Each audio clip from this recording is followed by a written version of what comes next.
Hello, and welcome to episode 207 of the Casual Try Hard podcast. I'm Brian, And I'm James. and I forgot my tux. Darn it. Yeah, it's a award show. We're gonna give out the Golden Chads. The Golden Chads. Bro, this card got me the most beans this year.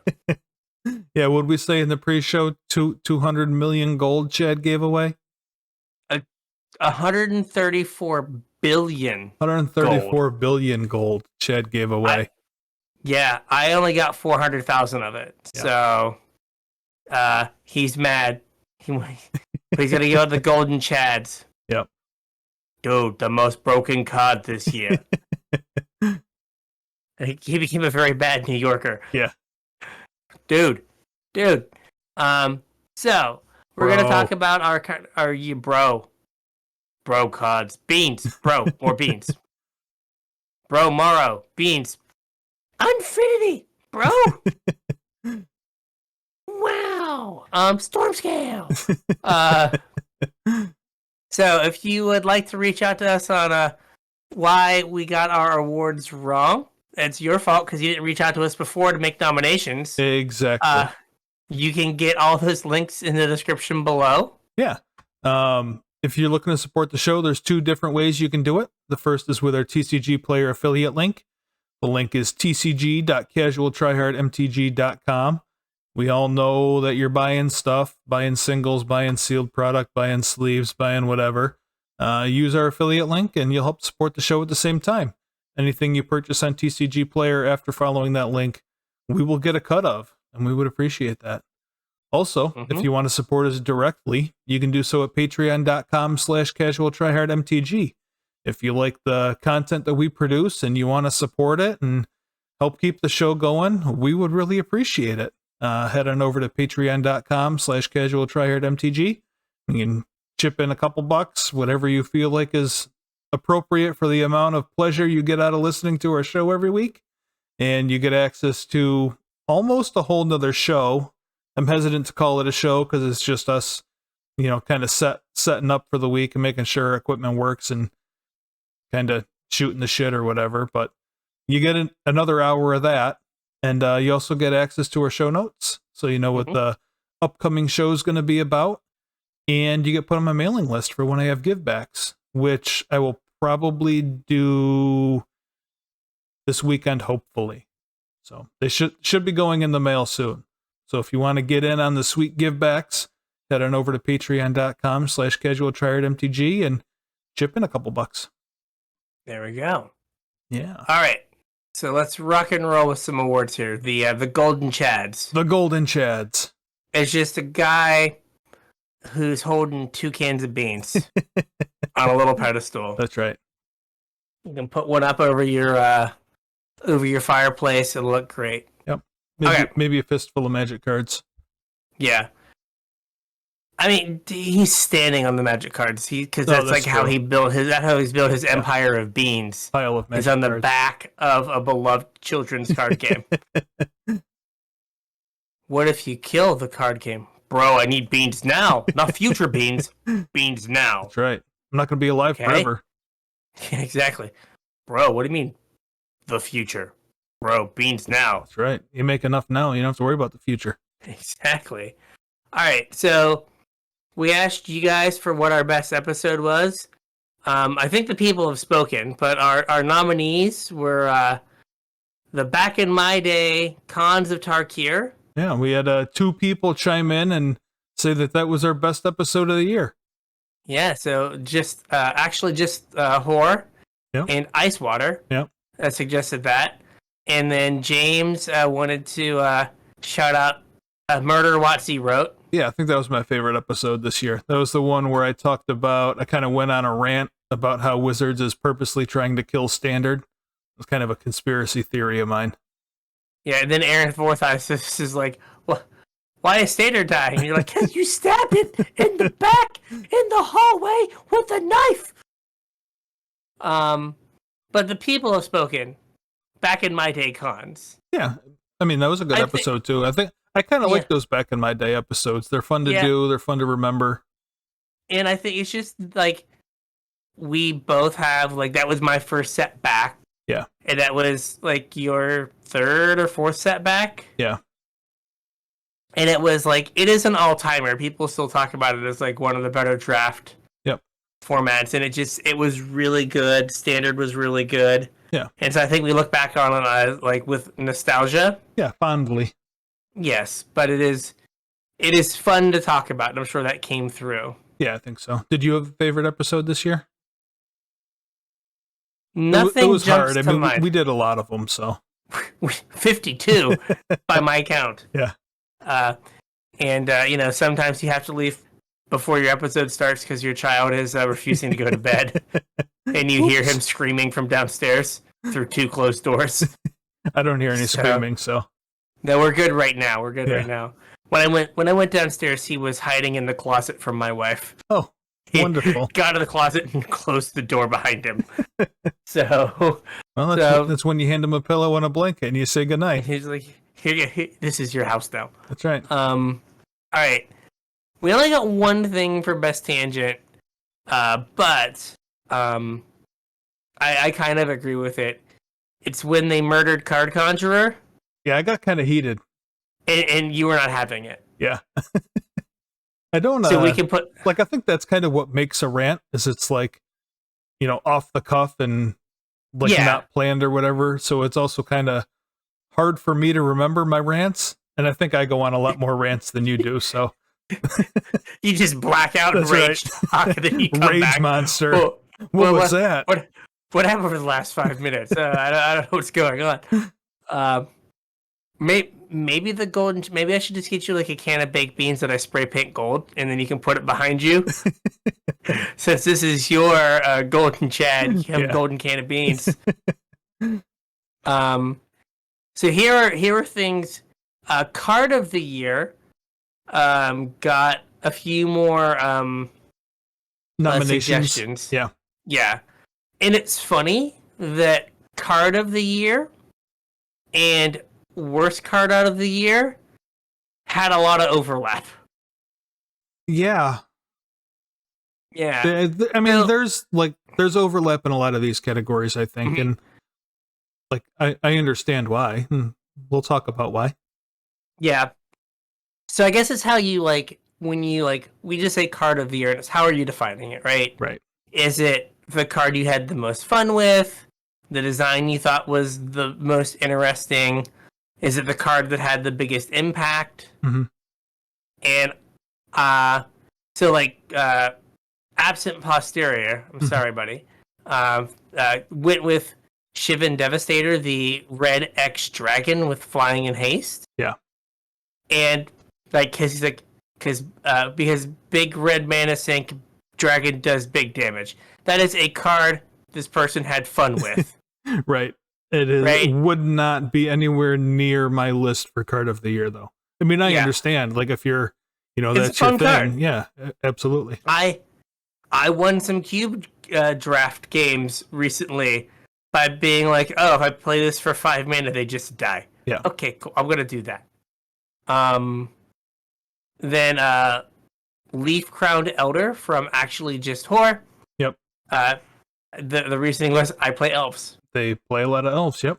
And it is the best elf we've printed in a long time. Yep. And it is a card that has touched some older formats. Mm-hmm.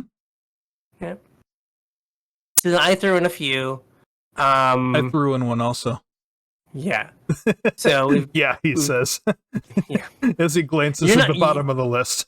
You're not wrong. Yeah. Unlicensed Hearse. Fair. Right? It's just been ubiquitous. It's a sideboard card, but it is just a ubiquitous card that's showing up all over the place. It's had a big impact in Standard, Explorer, Modern, even Legacy. It shows up. It's a card that has just kind of been everywhere. Yeah, I don't know if I'd call it card of the year though. It's it is a solid role player that does its job very well, and like you said, has touched a whole bunch of formats and a whole bunch of decks. But I don't know that it deserves card of the year. It probably doesn't, but then we have Fable the Mirror Breaker. Mm-hmm. right? It's a card that is showing off a mechanic that was like kind of a mix of a mechanic that has been around for a little bit with sagas, with a new twist on them, making like the backside something. If you play Mountain, you play this card. It is also a reason for you to play Mountain. Yeah, this is a lot more of a front runner for card of the year than I think Unlicensed Hearse is. Yeah, absolutely. But yeah, for all of the reasons that you said, it's super efficient at what it does. It leaves bodies behind all over the place. It is a reason to play red. Yeah. I mean, and again, like, it's played in, like, the black-red deck is red mainly, I feel like, for this and Blood Tithe Harvester, but I think if there wasn't Fable, they don't play Blood Tithe Harvester. Yeah, probably not. I guess Bone Crusher Giant's in there, but, like, mono black gets a lot of the same stuff. It has better mana. Yep. It's, like, a powerhouse in like the red stompy decks in Legacy. I don't know if it has like a home in Modern. I mean, it gets played, but I think there's like a deck that you're just like, oh, this is the Fable deck. I don't know that it's that kind of card though. Like it's not like a build around. You know what I mean? Like each of its parts are efficient on their own. Like the 2/2 body when it comes down that like might make you a treasure the next turn is oddly relevant. The looting 2 cards away is relevant. There's decks that play Fable just to loot 2 cards away with the second chapter. And then the third chapter, making a Kiki Jiki, is like icing on the cake. But I don't think any of those parts individually are like, oh, build around me. Other than like maybe the third chapter. Yeah. Well, what I mean by like, you know, black-red is the like main deck that Fable goes in and like Explorer or Pioneer. Mono Red Prison is the main deck that like it goes in Legacy. Fable goes in Legacy. Like there's not like a what is the main deck that Fable goes in. I guess like Creativity is kind of its deck. Yeah. So if mid-range ever comes back though, like this is probably going to be in whatever mid-range deck ever comes back. What about our next card here? The next card is Beseiju, and I don't think it's fair to call out any of the channel lands individually. You think they should all be like a group? I think they should all be a group, yeah. Obviously, some of them are better than others, but they're all good for the same reason. They're just like a free roll. It's a spell stapled to a land that you don't ever have to worry about being counterspelled. There's no downside to running any of them. So, was it Atawara or the Gaiju or whatever? Like, obviously some are better than others, but there's no downside to running them. So I don't think it's fair to call out just Beseiju. I think they should all be right there. Fair. Is there a reason that you had just Beseiju instead of? Because I feel like Beseiju is by far the most powerful, and like its effect is more impactful in showing up more places. Yeah.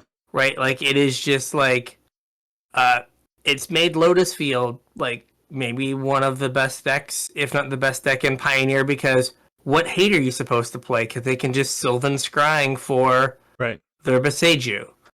So you can't play any permanent based hate. It's in like any deck that plays Forest, just has a Beseiju. So kind of like any deck that plays Mountain has a Fable. Any deck that plays Forest has a Beseiju.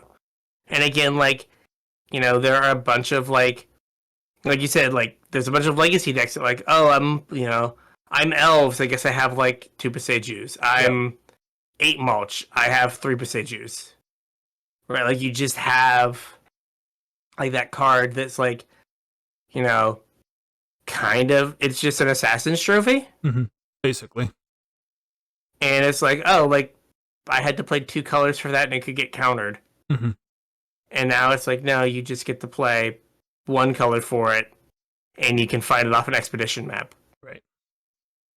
So just the fact that it's, again, like ubiquitous and powerful. Mm-hmm. Nope, I gotcha. You want to talk about my favorite boy ever? I was hoping you were going to try and say it. Shieldred the Apocalypse? Oh, no. See, you selected the next one. What do you mean I selected the next one? When you were going through the notes, you selected the next one. So, Ledger Shredder? Yeah. There we go. So, Ledger Shredder, I think I put it down for, like, my least favorite card or worst card of the year because in paper, no one's hitting these triggers all the time. Right. Yeah, it's just an awkward card to play in paper. Yeah. I don't know if it's still, like, I think it's fallen out of favor in Delver. Okay. There was, like, a brief period where it was, like, in Delver decks. Mm-hmm.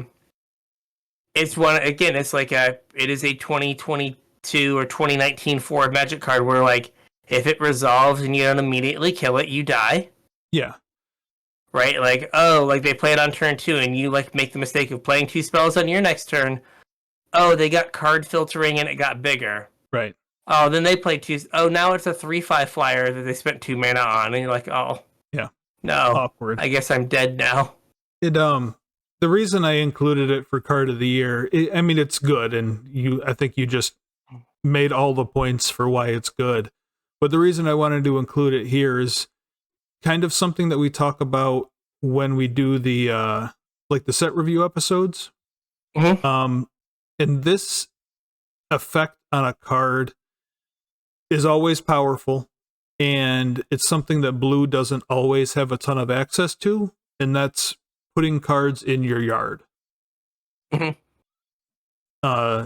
And like the way Ledger Shredder does it, it's putting specific cards in your yard. So if you're playing any kind of Reanimator strategy or Dredge or, you know, anything where you want to put, like, dig through your deck and put pieces in your graveyard, Ledger Shredder's your boy.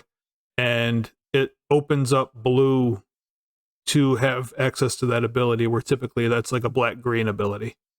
Yeah, or, I mean, maybe you could even think about it as, like, being also, like, the like, stand-in for, like, connive cards in general, because, like, Rafine's Informant gives white the ability to loot, which white had never really had before. Right. Yeah, we talked about that in our the set review episode.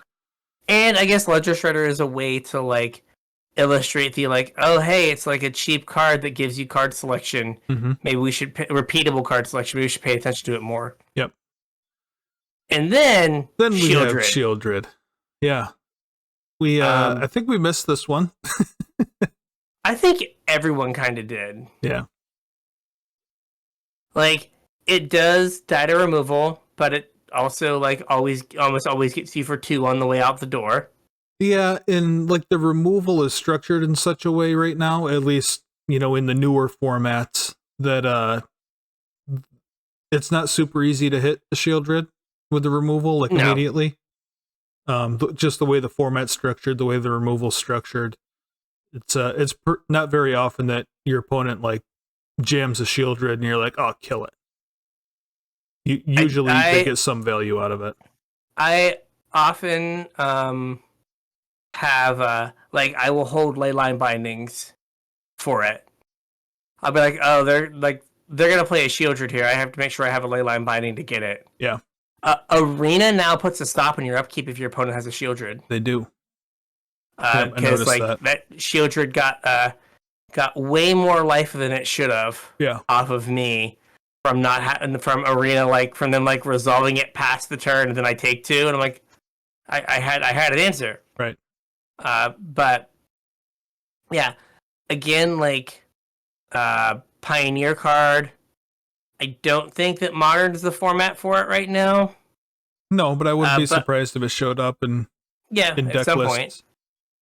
But I was gonna say that, like, Shieldred also making its way to Legacy, turning like basically Shieldred makes all these garbage mono black decks like tier 2.5 just by the fact that it's in the deck. Yeah. Well, I mean, it's pretty good against Brainstorm, right? Oh yeah, you resolve a shield shred and then they just take 6 off their Brainstorm. It's like, yeah. You won that exchange. Yep. Gosh. It I don't know, I don't like designs kind of like Narset that are like, you can't do thing. I agree. Or doing base operation in the game is bad. Mm-hmm. Underworld Dreams is annoying, but Underworld Dreams is not attached to a 4/5. Right. It was you just Underworld Dreams me, which is annoying, and now I just I'm oh, I could dig to the answer, but it's going to kill me to dig to the answer. And it's like, could we not? Yeah, I mean, that's the tough part about it, or I think what puts it over the top is if you don't already have the answer in your hand, you're going to lose life points trying to find the answer. Mm-hmm. So, and the decks it goes in are red black that can have aggressive starts, and those life points add up. Yeah. So what are we gonna give it to? I like your argument about Fable. I think my thought was I think it's Fable. Yeah. Fable has enabled a bunch of decks that wouldn't really exist, because think about all the creativity decks and transmogrify the red card, right? All these basically polymorph decks that it enables. Mm-hmm. Right, it goes in control decks to be a creature that still lets you play stupid Kahira. Yep. It's in every format, and I think was the defining card of this year. I think so too. Right, because everything was built around kind of when Bone Crusher Giant Standard was kind of warped around you can't play something with 2 toughness because you get Bone Crushered. Right. Right. Fable was just everyone's playing Fable. Yep. Right, you're oh, your opponent plays a Fable and it goes to chapter 2, and you're oh, I'm losing now. Yeah. Right. You play a Fable and your opponent besiegers it, so you don't get the loot, and you're well, thank you for the ramp. Yep. Right. So yeah, let's say besiege you. Say the little goblins get this. Chad holds a can of beans in each hand, one for Kiki's reflection, and one for the goblin. Yep. They can just eat up. All right. Next up, we have product of the year. We did have some decent products this year. Yeah, I mean, if you have 100, you got to hit with a few. Yeah, a couple of them. Two of the nominations here are standard set releases, and one of them is another set release, not a standard set release, which kind of says something, since most of the releases this year were not this type of product.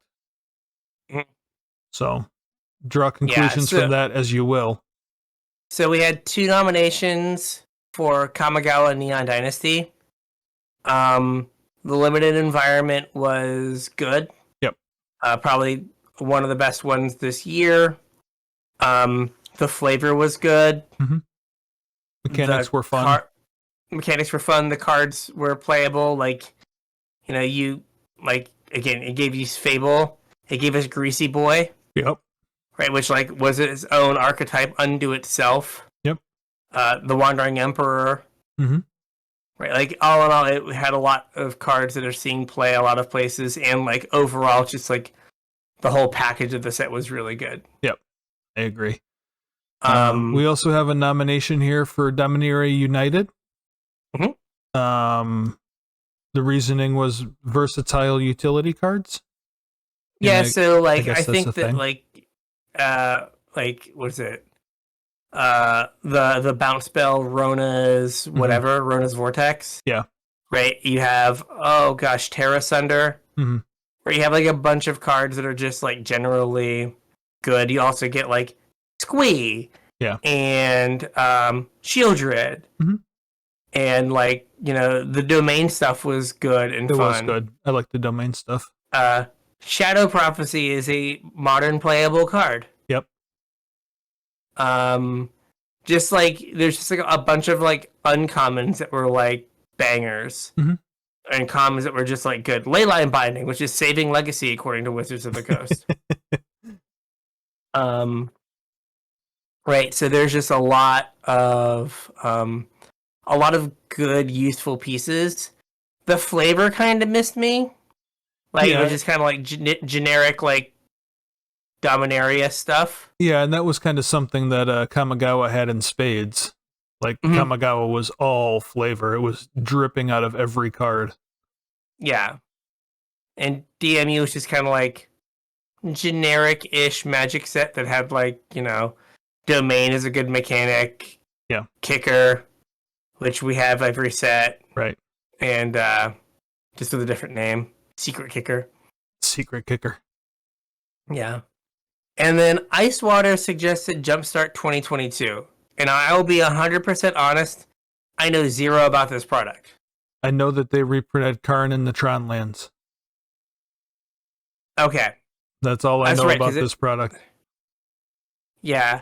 So I do not have a great frame of reference to talk about this, which may that we are kind of, you and I are kind of insulated as like into like Arena as like the way we've been interacting with Magic. Mm-hmm. And like, so if something doesn't come to Arena. Well, so I played a bunch of the first Jumpstart, and I have some on my shelf over here. The first Jumpstart was a lot of fun.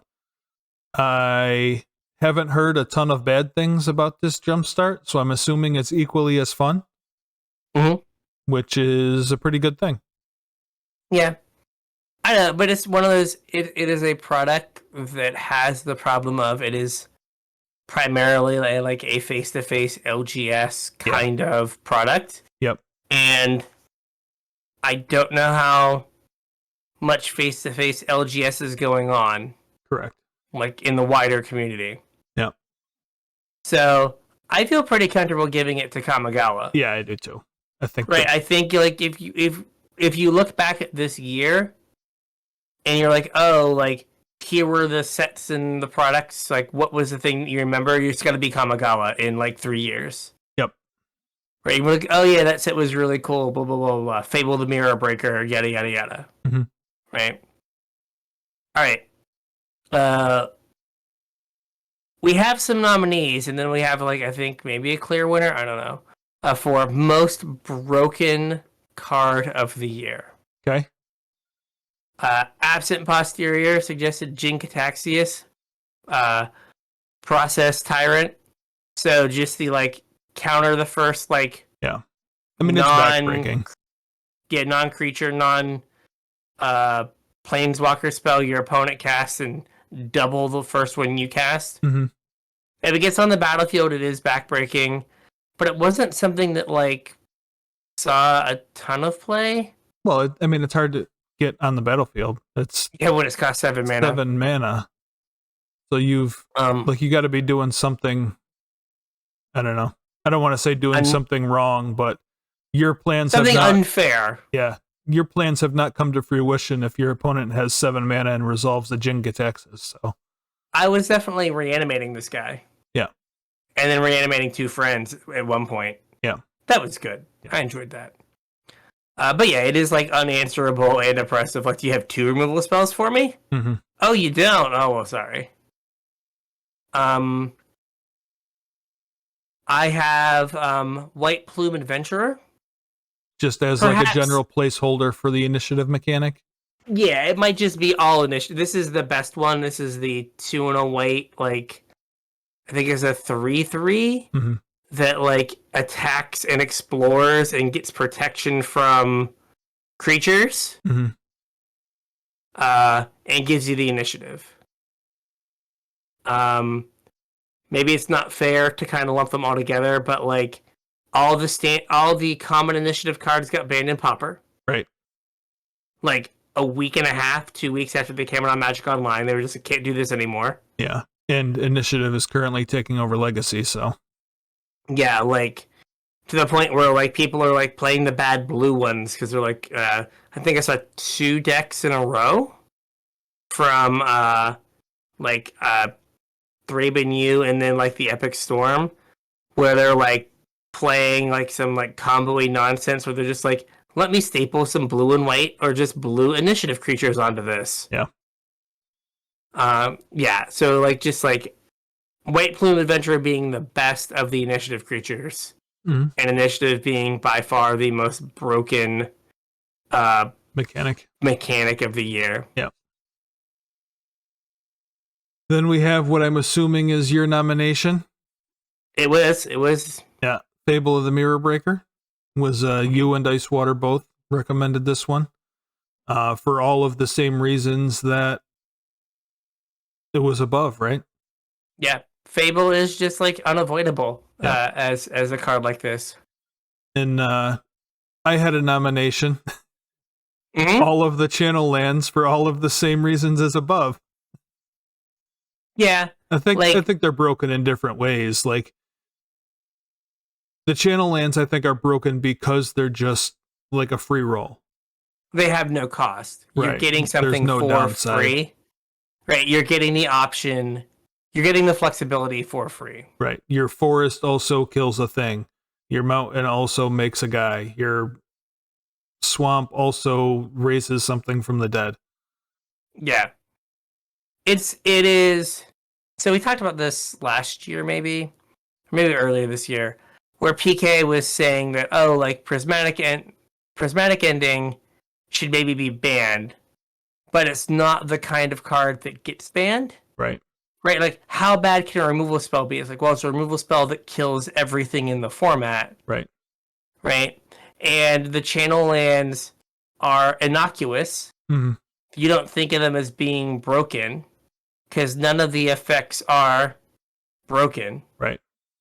But if you think of them as like, I get like to play 2 to 4 split card land spells in my deck. Mm-hmm. And I would say most of them are competitively costed. Yeah. Though I feel like Beseiju just like they took a mana off of it for some reason compared to everything else, right? Yeah. Yeah. But like, right, Otawara is 4, which isn't great, but fine. Takanuma is it 3? I think it's 3. Or is it 4? Yeah. Not great, but fine. The red one is 4, and they're just like Beseiju, you could be 2. Yep. Like, why? So, yeah, like I think they're like, they are sneaky problematic. Mm-hmm. They're not like in your face problematic. If that makes any sense. Yeah. No, I 100% understand what you're saying, and I agree. So, what do you think? I'm leaning White Plume Adventurer. Though Fable is again another one of those sneaky cards that might be broken, but is the effect is a bunch of little things that add up to a lot, but again, it doesn't like hit you over the head. Yeah, I was gonna say Fable and the channel lands I think are in the same, like they're neck and neck because they're both kind of the same card. They're not both over the top broken, but I do think that they both change the game for formats where they're legal. Which is Agreed. Kind of what you're looking for in a broken card. I don't know if it's fair to give it to White Plume Adventurer either, though, because that's a stand-in for a whole mechanic. That's a stand-in for a whole mechanic. It's not a broken card. It's like the mechanic in general. So I don't think that's really fair to give the broken card to a mechanic. Fair. So I don't know. This one's kind of tough.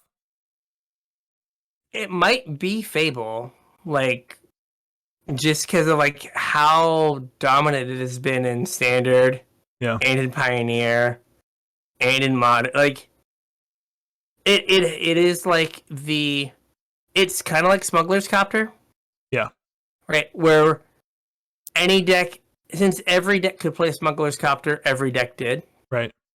Now, there is a deck building constraint of Mountain. Right. But any deck that can play Mountain, and then decks are going out of their way to play Mountain for it. Mm-hmm.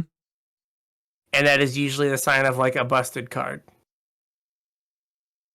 So maybe we just do Fable again, the card of the year and the most broken card. Sure. I mean, I guess that's kind of fitting, right? Yeah, I mean, these goblins are gonna have like a pallet of beans by the time it's done. So many beans. Each goblin has a Chad. Chad's just going to be standing on a pile of goblins. Yeah, I wonder. Unfortunately, like I guess like a golden Chad is kind of like an equipment. So the Kiki Jiki when it copies the goblin doesn't also copy the Chad. Yeah, but that's fine. That's fine. They can share. The hundreds of goblins can share. Maybe Kiki copied the Chad, and that's why they won 2 awards. Oh yeah, there you go. All right. What is the most broken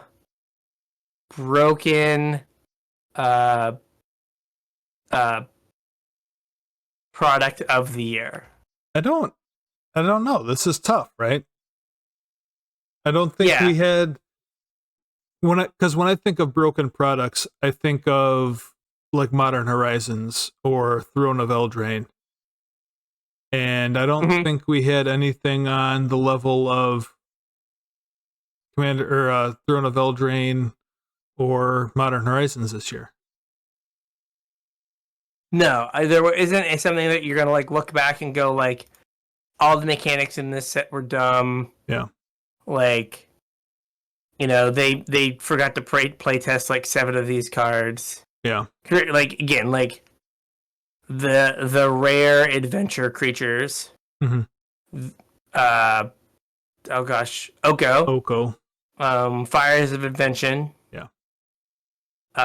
Once Upon a Time, yeah. They forgot about that one because they banned it immediately.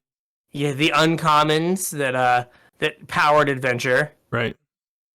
Right, like Mystical is it Mystical Sanctuary? Mystic Sanctuary, yeah. Mystic Sanctuary.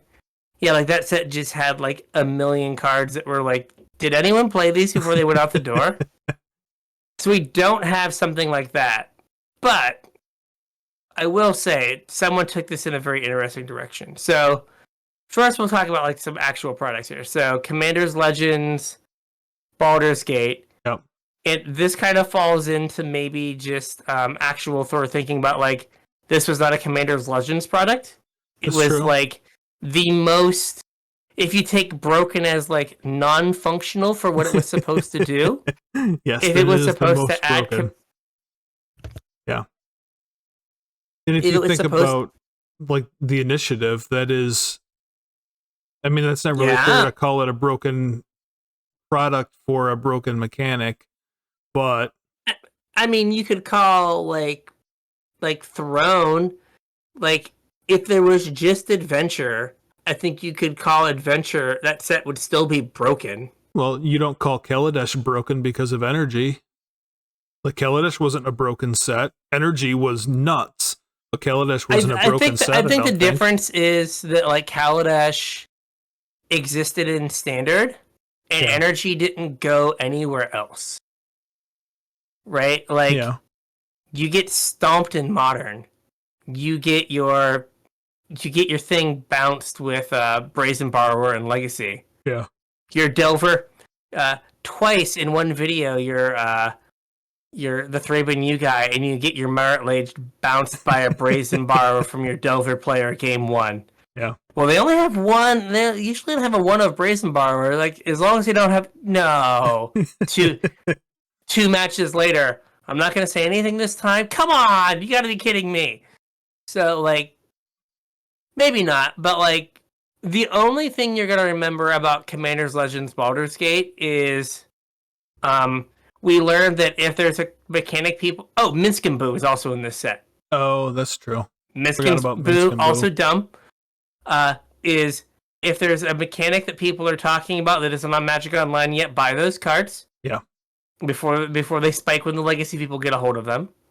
Not that I know who you're going to sell them to after they spike, but right, and like you remember the initiative and the fact that it wasn't really a Commander's product.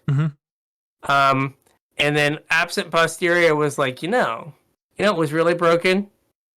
WotC PR. I mean, I guess that's kind of a product, right? It was something that Wizards made. something that they made and sent out, and they were just like, "Hey, Blake, do you want to like have a terrible time?" I think the difference though is that we didn't have to buy it. Yeah, I skipped a lot. I skipped a lot of weekly MTGs. Yeah. Did not buy this product. Absent was like basically the fireside chat made enemies out of their customers. It sure did. And this was the group that gave us this product is not for you / like, well, you don't have to engage with every Magic product for so like just because you don't like this product doesn't mean it shouldn't exist. Yeah, is basically it. The worst part about that fireside chat, and like we didn't even really talk about the fireside chat on here, did we? Like I think we talked about it a little bit, but we didn't like devote an episode to it.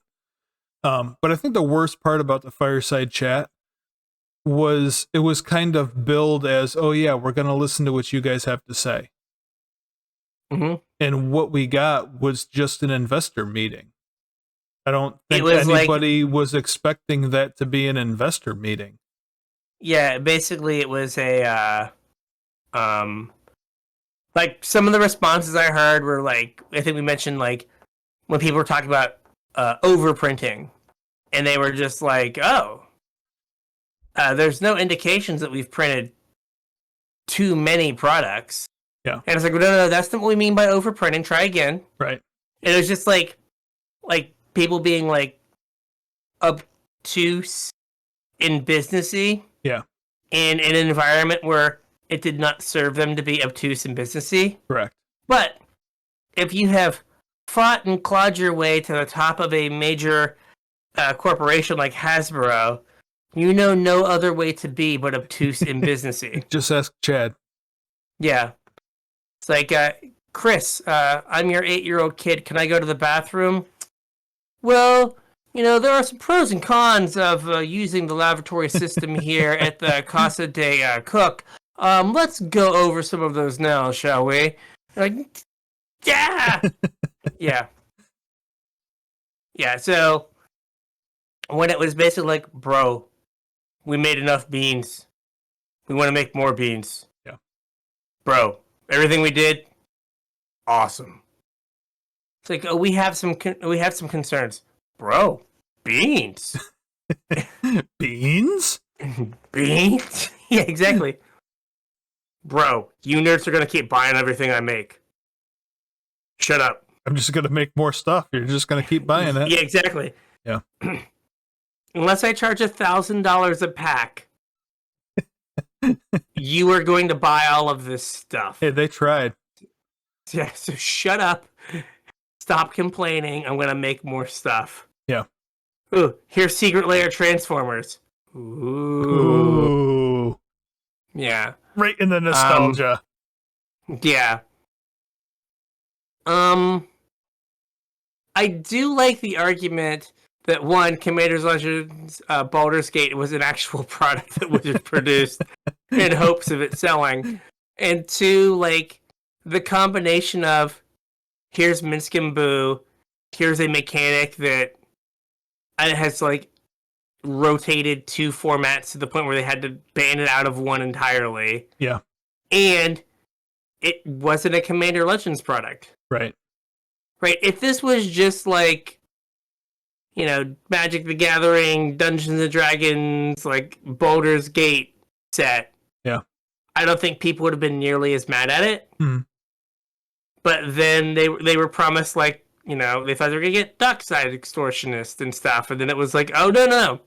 That card's in the $12 booster packs releasing 3 weeks later. Right.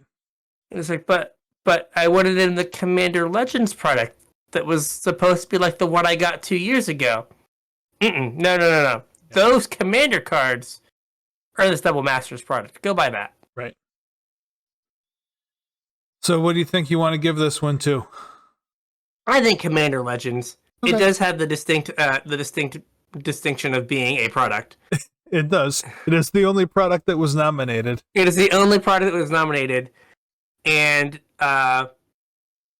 it does have some broken elements. Yep. It's kind of hard to differentiate most broken product and not have it bleed into like worst product. Yeah. Because I was like, oh, there's another product that was. I was like, no, that's a worse product. It wasn't broken. It was just bad. All right. So we've gone from the best, the most powerful, the most broken, and now we're going into the worst. The worst card of the year. So again, like the worst card of the year is probably the like 2-mana fog that only fogs creatures with CMC 3 or less. Yeah. From the Brothers War. Like a fog that's not even good enough to fog everything. It only fogs like the fog's only like 3 feet high. Just and your if knees. they can see over that, yeah, your knees are a little damp. That's all you get. Yeah, if your head is over the fog, no impact to you. Yep. But this is more like what are like the kind of the most miserable, terrible cards to play against, like the least fun things. Mm-hmm. And there's a lot of overlap between best card and worst most card? broken card and worst card. Weird. Yeah, you put it's Ledger highly Shredder contentious. Yes, you put Ledger Shredder as one of the best cards. Mm-hmm. I have it as one of the worst cards. Yep. Right? I mean, I understand. It always feels terrible when like you cast your second spell and like the trigger pops up on Arena and you go like, oh yeah, I guess I get the loot because of that. Yeah. Dang it. Or like, they've gone through like 12 more cards in their deck than you. Mm-hmm. And you're just like, oh, like they played that and got it outside of like fry range, or they played it and I couldn't like leyline pining it, so I lost. Yep. Right, it is very much like a modern Magic card where like, did it resolve? It did. Did you have an immediate answer for it? I did not. So you lose. And It's like, oh, I play answers for it. I just didn't have one in my hand. Right. Well, it sucks to suck. Yeah. And it's like you didn't build your deck poorly. You just did not have like. And sometimes it's just like it resolves, it dies, and we move on with life. Mm-hmm.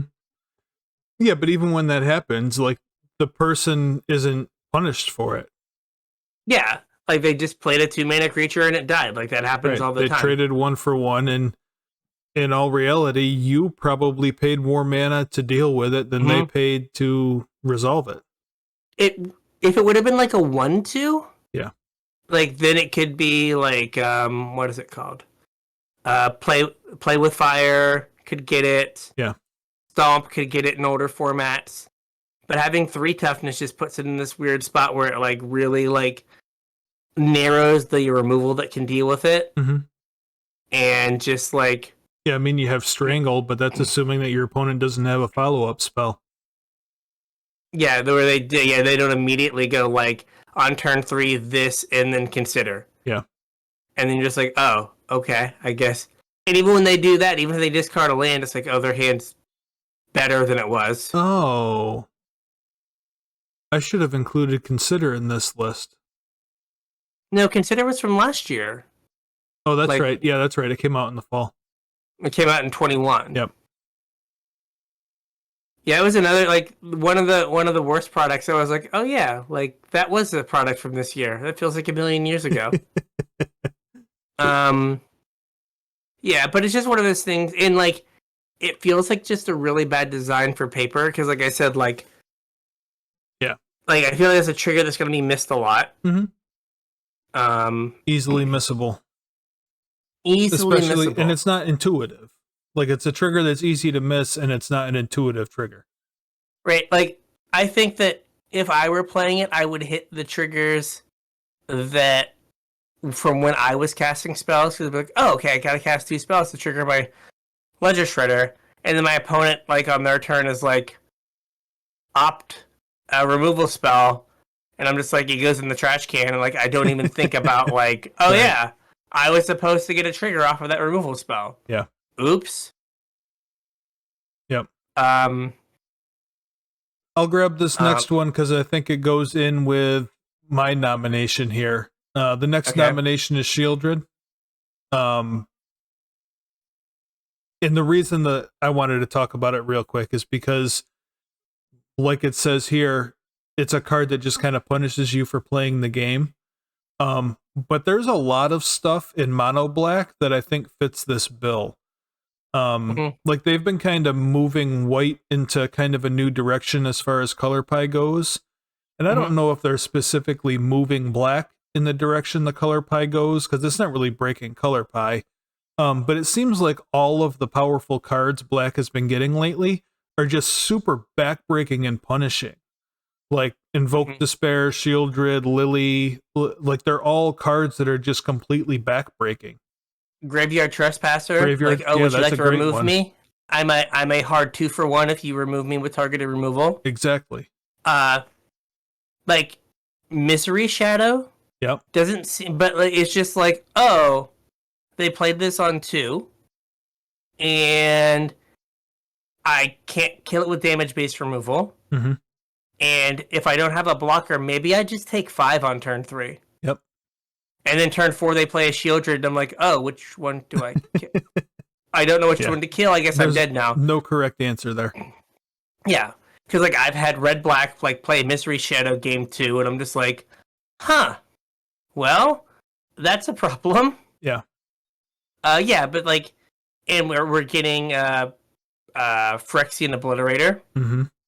Again, another set. card that's like impossible to deal with, completely backbreaking it if it resolves. I don't know. Yeah, I I'm think just not a fan of spoiled, like what black is doing here. When we saw that spoiled, I was like I don't think you're allowed to play red in standard. Yeah. Because like if red decks get too good, you just go from 4 Shieldreds to 2, and you play some Obliterators, and they can never use any of their removal against you. Right. They can also never attack you. Yeah, it's just like, okay. So yeah, I dislike Shieldred, and like I agree that like some of the black cards, like Invoke Despair, was one of my least favorite cards of the year. Mm-hmm.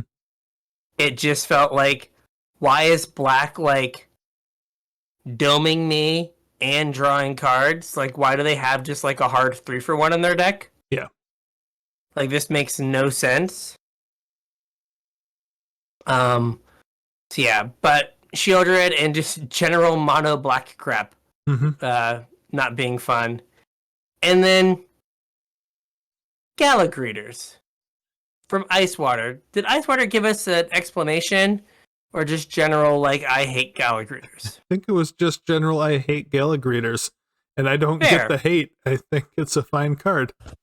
I mean, it's not like, I guess I could see like if you were expecting it to do way more than it did. Oh, yeah, like being let down by it. Yeah, where you're like, oh, it's going to give me mana every time I play a creature. Well, next turn it gives you mana. Yeah.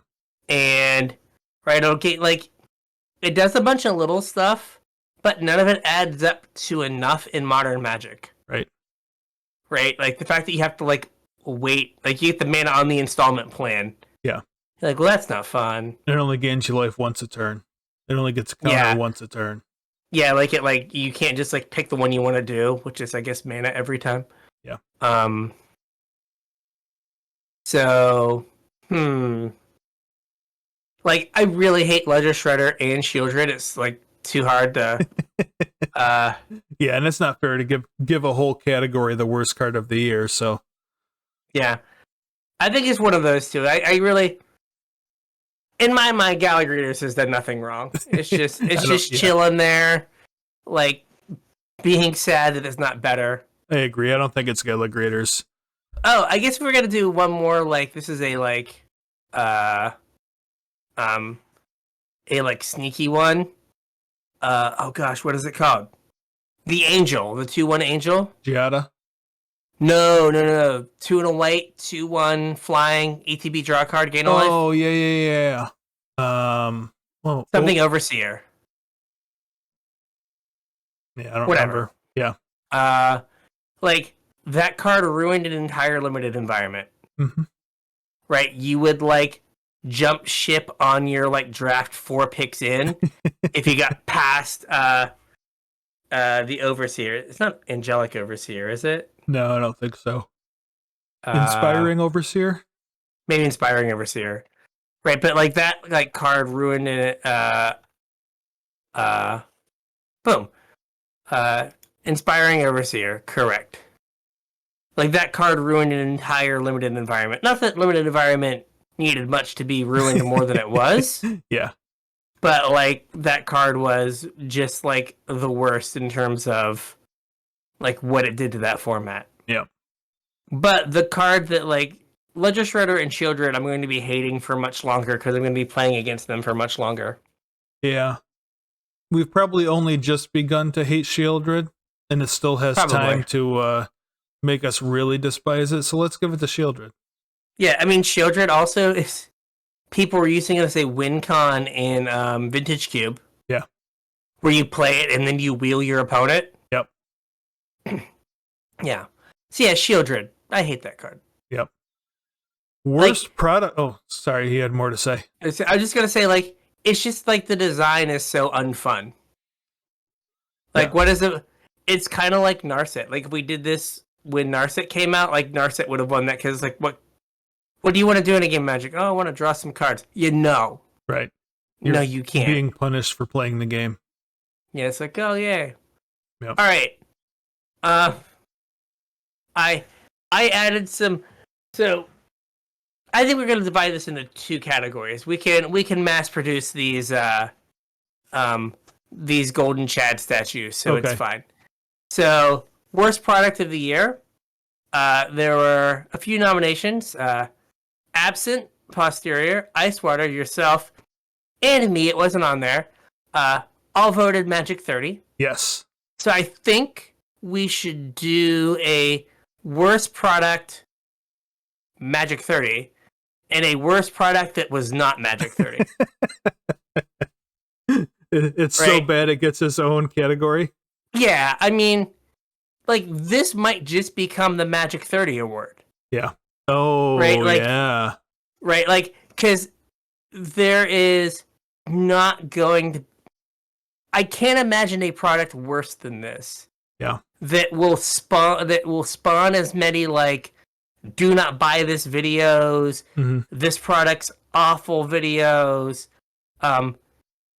Yu-Gi-Oh! Players having to take down videos. Yeah. Like, there was a cottage industry for a month of just 360 windmill dunking on Magic 30. Mm-hmm. Right? Magic 30 was so bad that the CEO of Hasbro had to come, get up by the fire, get down by his by the fireplace, and read us some spreadsheets. Right? On the night before Magic 30. On the night before Magic 30, and all through the company, yeah, not a creature was stirring, not even a Ched, bro. We thought we were going to sell 10,000 packs, but instead we only sold 2,000. Not all of our racks. Not even one rack. Yeah. So, like, I think that, like, Magic 30 is just so atrocious. The price point, they're not legal. The price point again.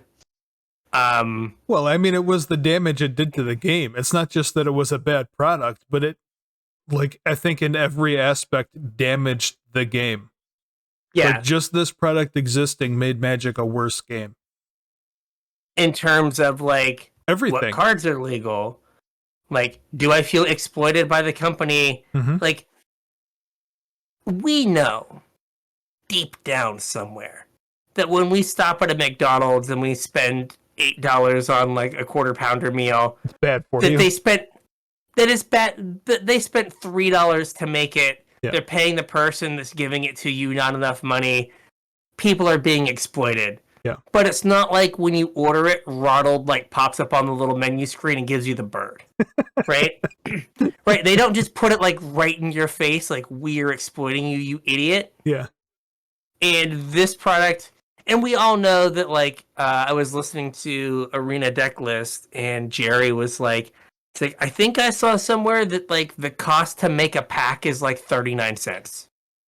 Right? Probably about and, right. Like, right? Deep down, we all know that, like, we're buying, like, a nickel's worth of cardboard and, like, 25 cents worth of Morrow's time. And, like, but we do it anyway. But they're doing it, like, $4.50 at a time. Yeah. Right? This was just, like, Yeah, we're gonna just pull that whole facade down, and we are just going to be like, "F you, pay us." What's a stupid number we could put on the price of this Yeah. booster pack? Right. $1,000? That's the number. Right. Like it's one of those things that it's like it couldn't have just been like one coked up like executive on like the fifth floor. Mm-hmm. Right. It had to be multiple people that okayed this. Right. Like multiple people went into a room, someone said $1,000, and they all didn't just laugh. Yeah. So right? real quick while we're on this topic, anybody who's listening to this show, I want you to go back and watch the announcement video for this project and tell me it doesn't look like Morrow and whoever the lady that was with her weren't being like forced to say good things about the product at gunpoint. Wasn't Kibler involved in this as well? It was like Kibler and she goes by Liliana something on Twitter. I don't know. It was two people from Wizards. It was Morrow and somebody else. Oh yeah. When they did the announcement stream, it looked like they were being forced at gunpoint to say nice things about the product and to beg people to buy it. It was a hostage video? Yeah, like go back and watch it. I realize like you're not going to think that in your head thinking back at the video, but go back and watch it. Yeah, imagine that they have Morrow's child on like a closed circuit camera. Yeah. And whenever he says something they don't like, the water level just raises a little bit. The tank. No! Please buy it. It's good. Please buy it. It's the greatest product. There's more. There's more. You can't play them anywhere. Yeah. What else could there be? They don't have magic backs. It's fine. They're not gold bordered. They're proxies, but they're not. Yeah. So I think there's Magic 30, Runaway, like best in show, worst product. Okay. Right, and then we have second place. Okay, so what is second place? So some options for second place. These are all things I added because everyone else just put Magic 30, and we're like, duh. I forgot that this was this year until I was listening to some like year in review stuff from other people. Innistrad double feature. We were promised a like curated draft environment of the two Innistrad sets with a cool art treatment, and it was, hey, what happened if our printers had no color in their print drums? And it's the entire sets. No cohesion, no attempt to like take some cards from the two sets to make new draft archetypes. No. It is just both sets smashed together, and we were like, no color. I actually kind of liked this product. Oh, you did? I did, yeah. So, like, the thing that got me was, right, like, art treatment aside, art treatment is fine, not really for me, but whatever, was like when they first announced it, and this might go back to Magic PR, but this is Magic PR from like a year ago. Right. Is like they've done such a bad job of like managing expectations for products. Yes. I heard this somewhere as well, but I agree. Like Commander Legends Baldur's Gate was, I think it was from, I heard this on Goldfish, right? Made you think of the Commander Legends that had all these cool Commander reprints, and then they just didn't do that. Right. And they talked up double feature as like, oh, like select cards from the two sets, and it was like, yeah, we just didn't put in all the basics. Yeah. And those are the cards we selected to not put in. Mm-hmm. So technically, we didn't lie to you. Mm-hmm. But we wanted it to sound like you were going to get like a cool draft environment. Yeah. Where it was actually probably a garbage draft environment. Yeah. No, I understand that part of it. And I mean, I was let down by that part of it as well. I wish it was more of a curated thing. But I think the cards are pretty. And I know people were dunking on the product for, you know, just somebody putting a Photoshop filter on the art and not even doing it correctly. But like, I kind of dug the way they looked. I liked the borders that were blacked out with like the streaks of color. I don't know. I thought it was a cool product. That's fine. It's fine. That's why there's two of us making these decisions. Yep. During as we were talking, I added Commander Legends Alchemy Baldur's Gate Oh yeah. Oh, which see, gave that's us good. six-sided cards with scroll bars, Yeah. and uh, our foray into, hey, there's this card in paper. We're gonna give it a very similar name, have the same art, and have it do something completely totally different on Arena, Yeah. right? Like, so just this like weird like, yeah, we're assuming there's no crossover between paper players and Arena players, so we're just gonna do like random like whatever Yep. stuff and like the success like just. And it was like the only thing we got in the summer for Arena. Right. So it was like Streets of New Capenna drafts for like literal ever. Mm-hmm. A if Streets of New Capenna was Dominaria, maybe we could have slid with like only of 4 months of Dominaria drafts, Right. right? But instead, it was like a not fun draft environment that we were stuck with forever, so we could have Commanders, Legends, Alchemy, Baldur's Gate, and they wanted this to be the thing that you did on Arena, but it was so awful. Yeah. No one wanted to do it. Do you know how to change between the different specializations or whatever? Is it what color cards you discard? No, I meant like on Arena. Like, do you actually know how to do it? Like, do you know how to look at the specializations? Because I lost a game trying to figure out like what a card did because I couldn't figure out how to look at the other modes of the card. They mentioned that on LR that LSV lost the game because he would have played differently had he known that like his opponent had like an off-color splash to get like the drain specialization on the one creature. Yeah. And I'm like, yeah, no idea how you would like do that. Yeah. Could not figure it out. I interacted with this set 0. Yep. And I've basically interacted with like every offering on Arena on some level. Mm-hmm. And this one, like, I just actively was like, no, I am not doing this. Yep. And then Unfinity for the weird like mixing of legal and not legal cards. Yeah. And the Acorn stuff kind of working and kind of not working. Right. And apparently there are printing issues where some versions of cards got the Acorn foil and shouldn't have. Well, some versions got no stamp. Yeah. So you didn't know if it was Acorn or not because there was no stamp.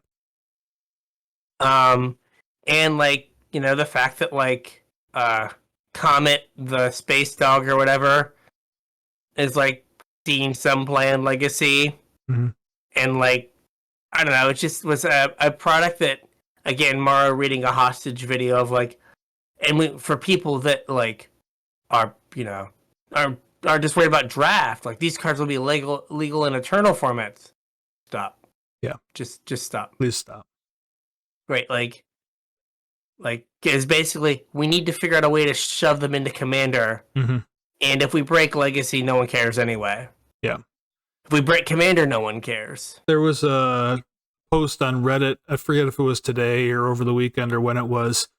But somebody was asking Morrow on his blog about Unfinity and like how well it did or whatever. And the response that they got was, it depends what metrics you're judging the set by, because by most metrics, it did not do as well as Unstable, but it sold more. And I thought that was interesting. Like, what metrics are you measuring this set by where you don't think it was a success, even though it sold more? Well, if like they do the like Magic, you know, if they do the surveys and like, what did you think about Unfinity? Yeah, I hated it. But then like maybe more stores cracked packs because they had like. Well, the reason he said it sold more is because there's just more players now than there has ever been. Yeah. I mean, I have my whole box of attractions. Yep. Just in case. Just in case. Yeah. But I think so what do you think can you think of anything else? Or did like Magic 30 just block out the sun so totally? I honestly, I didn't even think of including arena-only products.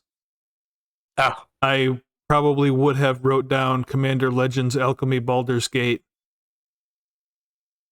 we did it. If I had thought that I could include arena products. So I think that is the winner. In the worst product, not Magic 30 edition. Right. We will email the arena team 1 6-sided digital golden chat. Yep. Perfect. Best mechanic of the year, Ice Water. Yes, you're cheating. So Absent Posterior went with Ninjutsu. Okay. I mean, a classic. Mm-hmm. Like it puts tension in the game. It's fun and it puts tension in the game where you usually don't have it. Yep. Right? Like when you don't block, you know how much damage you're taking. Mm-hmm. But then it could be anything. Right. Right? You didn't block? Oh, is this going to be a 5/5 common that smashes you for 6 or for 5? It depends if you're playing against me or not, because I think I was the only person that thought that card was good. Is your opponent gonna draw a card? Right? Like what's gonna happen? You never know. Yep. Flipped Sagas. Mm-hmm. It was a new twist on Saga. It was really powerful because it was like you were getting creatures kind of on layaway. Right. So it's not like the usual Saga, right? You get a thing, you get a thing, you get a thing, it goes away. Mm-hmm. This is you get a thing, and then the thing you get at the end is like an actual piece of cardboard that stays around that is like, for the most part, was fairly costed on the front end. Yeah. Like you could think of it as like the backside creature was just like had suspend. Yep. But you got paid on the front. You got paid when you suspended it. Yep. And like, how good was that payment? Right. But yeah, like it was a good fun mechanic. Notice the first 2 were out of Kamigawa. Imagine that. To keep the Kamigawa streak alive, I put down Channel. Mm-hmm. I like Channel as like a new way to make split cards. Mm-hmm. Right, like on one hand, right, like Channel's kind of like a combination of cycling and split cards, right? Kind of. I was saying like most of them just played like split cards, right? You could like just right, like the big bear guy, the green guy that lets you go get a forest for 2 and a green. Yeah. Right, like 2 and a green sorcery, get a forest and put it on the battlefield tapped. Like playable-ish card. Right? So basically it was like, it just turned that card into like split card, like bad cultivate. Colossal Dreadmaw. And, the samurai guy, the white one, it was like 2 mana, gain 2, get a plains. Yep. Or 4/4. Right, so it was just kind of like a split card where like the spell was an uncounterable instant. Mm-hmm. So like it was unique in that way, but it was just like a new way to make split cards. Yeah. I don't think we can use cycling. Cycling wasn't this year. Yeah. Was it? Was it? I don't think. I feel like we had cycling, did we not? There was cycling in the Triumph, in the not Triumphs. Yep. I don't think that. Well, cycling is like a god tier mechanic. I don't think we had enough cycling cards to call it a mechanic for this year. To justify giving it the mechanic of the year. Yeah. It's also now deciduous. Okay. So I don't think you can more. Yeah, I don't think you can call it like. I guess we didn't specify what kind of mechanic. I vote for flying. Then like domain is just like fun, like the mechanics that like pay you off for playing lands. Yeah. And like it does give like an extra wrinkle to draft. Mm-hmm. No, domain was good. We have good. this domain deck. I also like Channel. I kind of thought Reconfigure was fun too. It was kind of an interesting twist on like equipments, and something else to think about. And then I also liked Blitz from Streets. I thought that was kind of a fun mechanic that incentivizes combat, and I'm always down for incentivizing combat.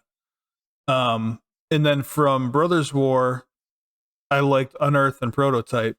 I think Unearth is just a good mechanic.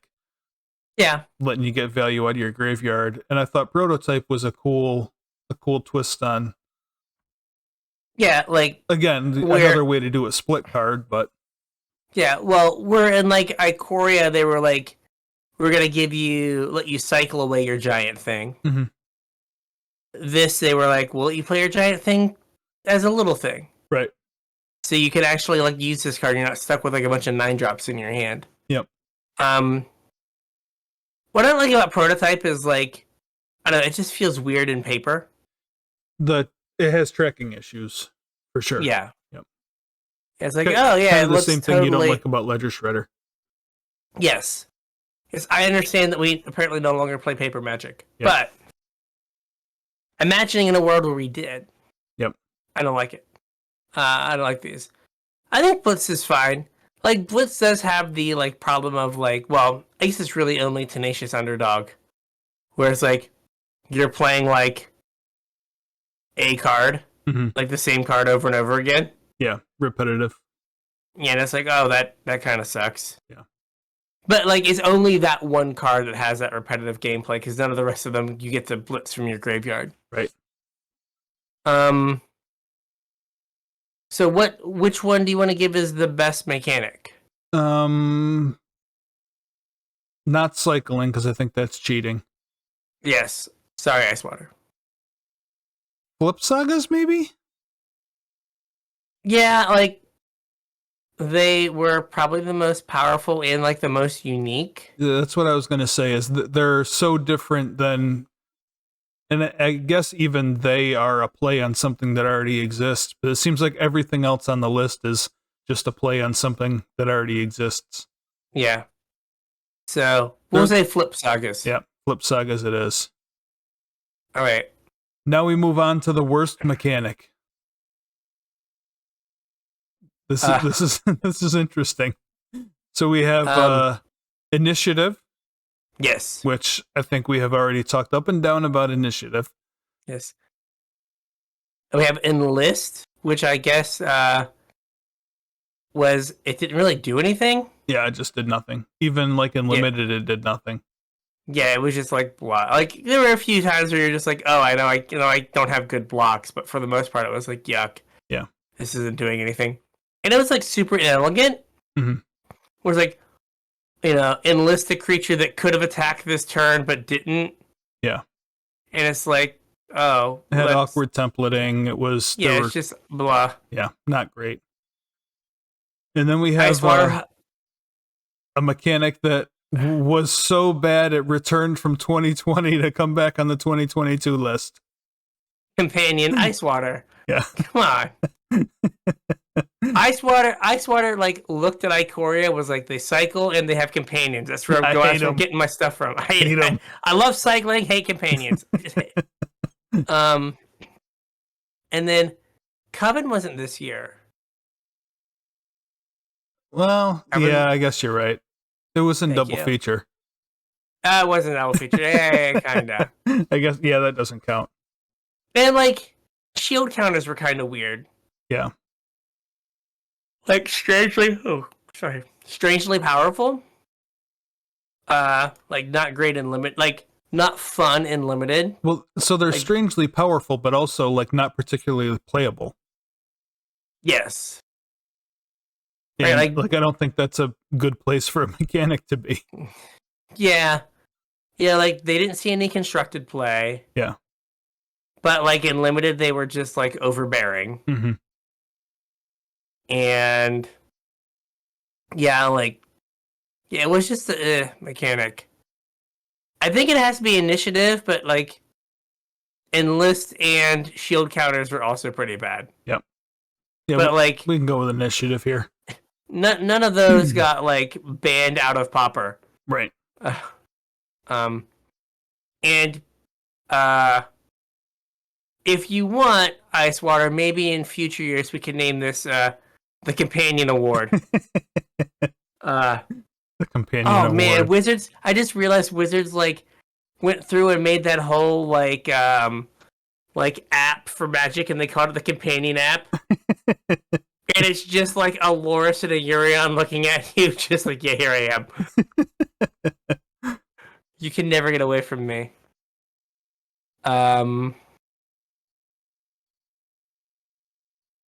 So, oh gosh, I thought I went and looked up the name of that. So what was the most confusing card? So we had the entire set of Unfinity as a nomination. I mean, any card that has a picture of 2 movie tickets on it, it's just kind of weird. Pretty confusing. I agree. That set was very confusing. Everything about it was confusing. Unfortunately, yes. A set is not a card, so I don't think it can win the award here. I went with Epic Confrontation just because, like, I have lost multiple games to not remembering that it is an instant. Or, sorry, to not remembering it's a sorcery. Yeah. Because I feel like we printed an instant that is the exact same card like 2 sets before. Yeah. I also don't know if this can win this award, though, because this just because I'm an idiot does not make it confusing. Right, and it was also a reprint. Was it? Yeah. Wasn't Epic Confrontation Bear Punch from Cons? It may have been. Now I feel really bad. It was Bear Punch. Oh, man. Oh, man. Sorry, didn't mean to make you feel dumb there. Oh, man, it was Bear Punch. Gosh. Okay. Then we had Invoke Despair. Yeah. Ice Water nominated Invoke Despair, which I agree is kind of confusing. It's not templated super elegantly. No. And then I added all of the big red things because I never have any idea what they do when somebody resolves them against me. Over the Top? That is one of them, yes. So Over the Top, each player reveals a number of cards from the top of their library equal to the number of non-land permanents they control. Mm-hmm. Puts all permanent cards they revealed this way onto the battlefield and puts the rest into their graveyard. Yeah. So do you know that every time this card is resolved in a game that I'm participating in, even if I cast it, there's a couple historic brawl decks that I play this in. But every time this card resolves, I expect it to be a board wipe and then do the thing. It's just a surprise every time. Yeah, every single time I'm like, oh yeah, all these things are gonna go away and it's gonna be all new things. It'll be cool. And then this is not Warp World. It's just all just new things, and the old things are still there. It's not Tomorrow or Warp World. It's just yeah. It's like you feel like you should shuffle them all in. Yeah. It's like something should happen to them. They shouldn't still be on the board. But yet here they are. Here they are. Killing us. Yeah. So all of the big red things. All of the big red things. What's the other one? Chaos Transformation? Yeah, isn't it like the same card?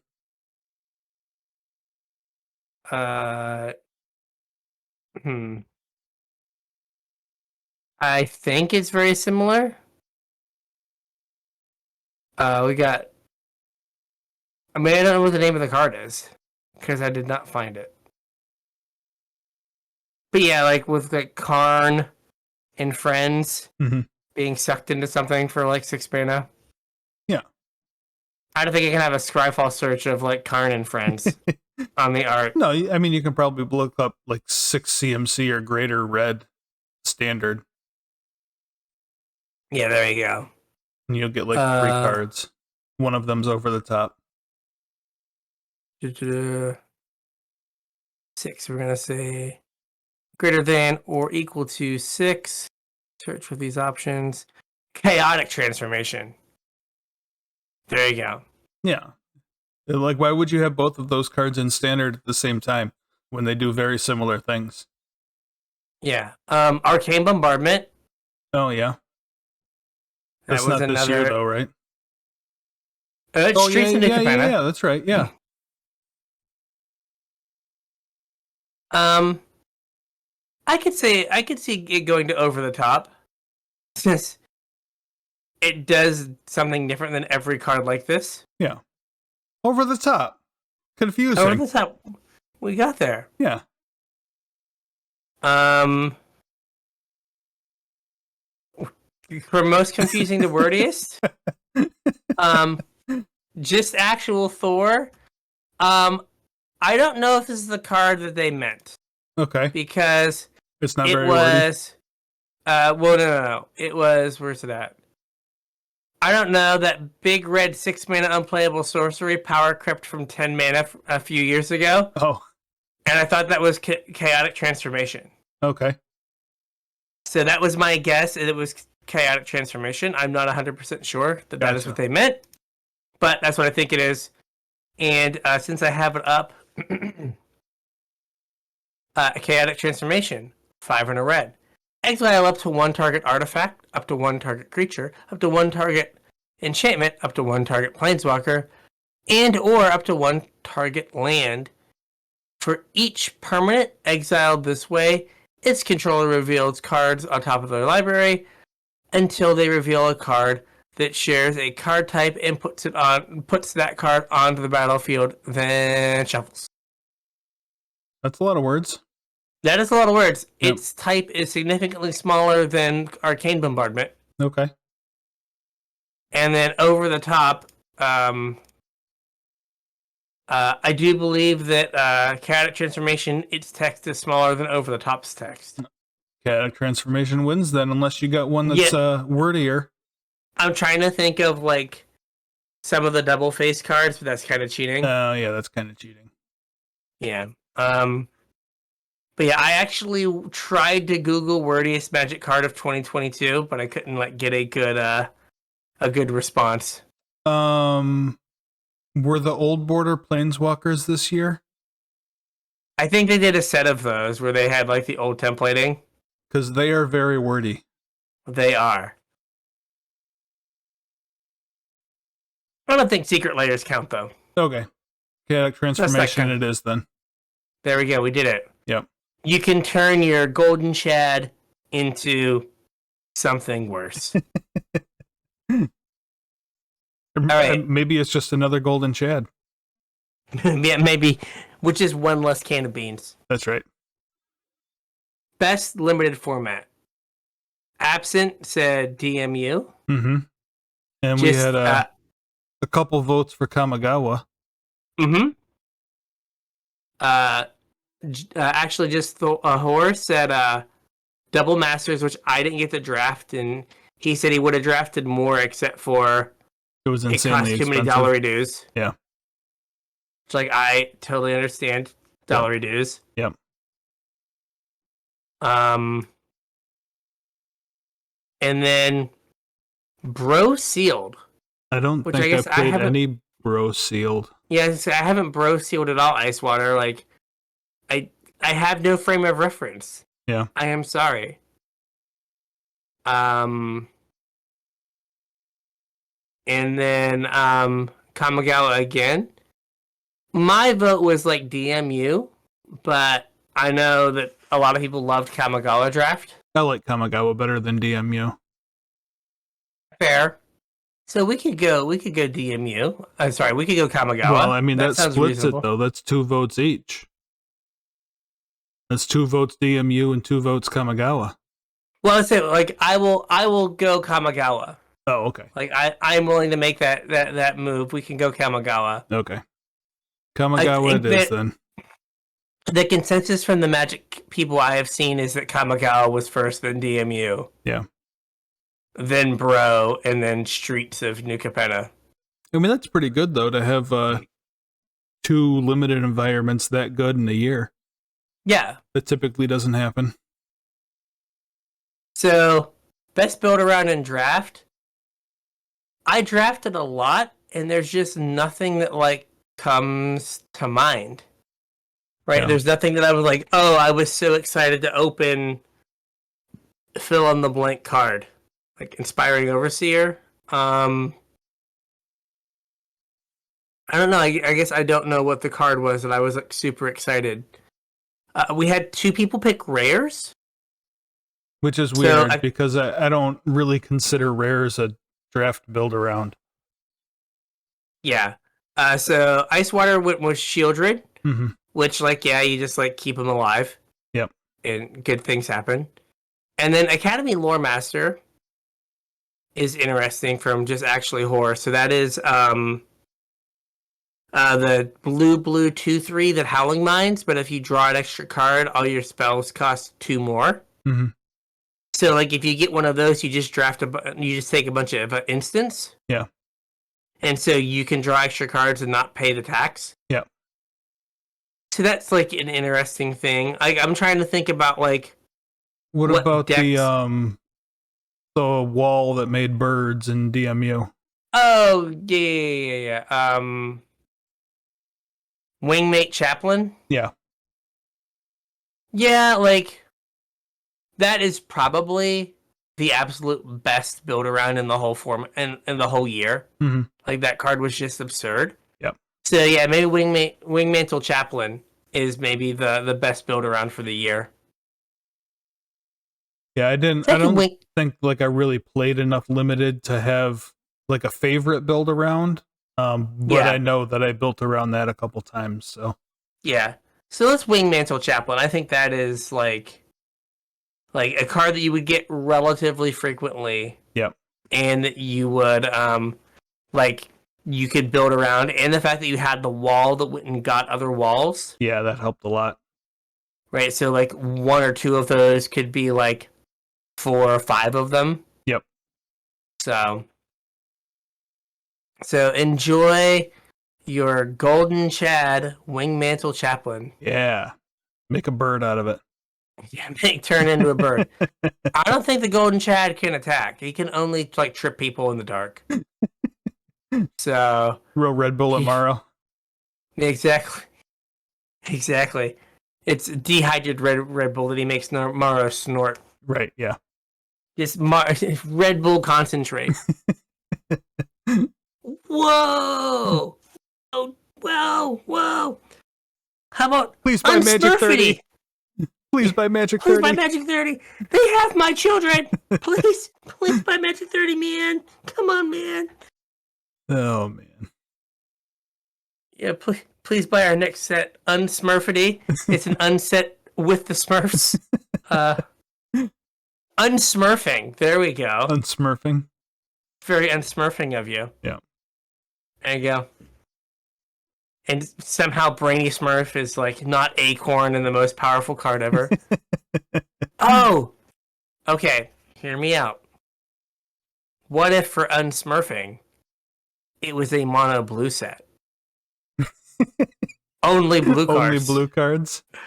Or it was a tribal set, but only the Smurfs were the only tribe and they were only in blue. So like all the other cards cared about a different aspect of Smurf. And exactly. So you had to be blue and something? Yeah. Like, you know, the blue red, since their enemy red is the Gargamel color. Yeah. Well, I think black would be the Gargamel color. Oh yeah, black. But then blue black aren't enemy colors. Well, I mean, you could have like Gargamel could be like, you have to start you have to have a Smurf. Blue and every other color. You can't have allied or enemy. It has to be like blue red, blue white, blue green, blue black. Oh yeah, you only have 4 color pairs. Yeah, you only have 4 color pairs because every color pair cares about Smurfs. So you got to have the Smurfs. So it's like blue black would be Gargamel, and then like blue red would be Azrael? I don't know. Everybody trying to get with Smurfette. Well, I was so there's a Karn Scion of Urza. Yeah. Smurfette Scion of Gargamel. Maybe that's a blue-red card. Yeah. There you go. Why aren't we set designers? This is brilliant. Like, Hasbro, get on the phone. That's a word to describe this is brilliant. Get on the phone. Let's let's license some Smurfs. What did they? The Smurfs farmed something, didn't they? No, they lived in mushroom houses. Maybe that's what I don't was think they thinking of. farmed. So maybe blue-green is they care about the mushroom houses. Yeah. I thought they farmed. I thought they grew something. Oh gosh. Maybe it was just mushrooms. That was a long time ago, man. And then we could also have like the Snorks. Oh yeah, for mono blue, it could be the Smurfs and the Snorks. Yeah. So it's 5 color pairs. It's blue, blue, blue, white, blue, red, blue, green, blue, black.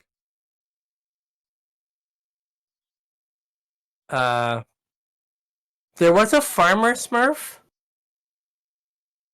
but if I did the Smurfs farm, nothing came up. I'm not getting any hits from that. All right.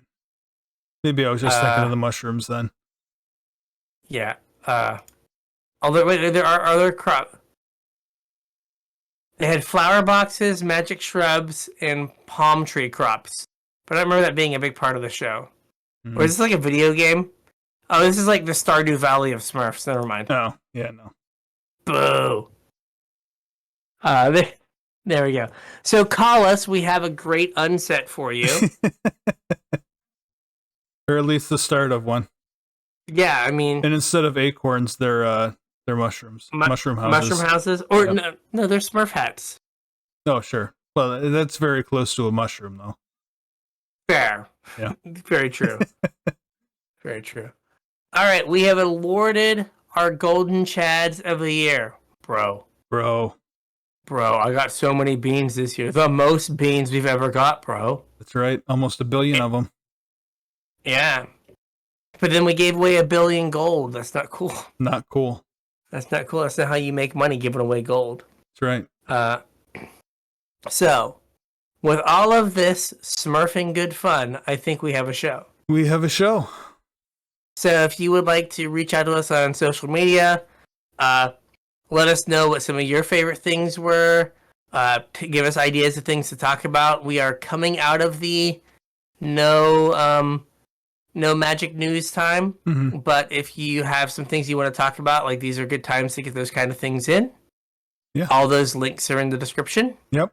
If you're looking to support the show, there's a couple ways you can do it. The first is our TCG player affiliate link at tcg.casualtryhardmtg.com. Follow that link. Make your purchases on TCG player. Help support the show. Everybody wins. The second way is our Patreon. Patreon.com/casualtryhardmtg.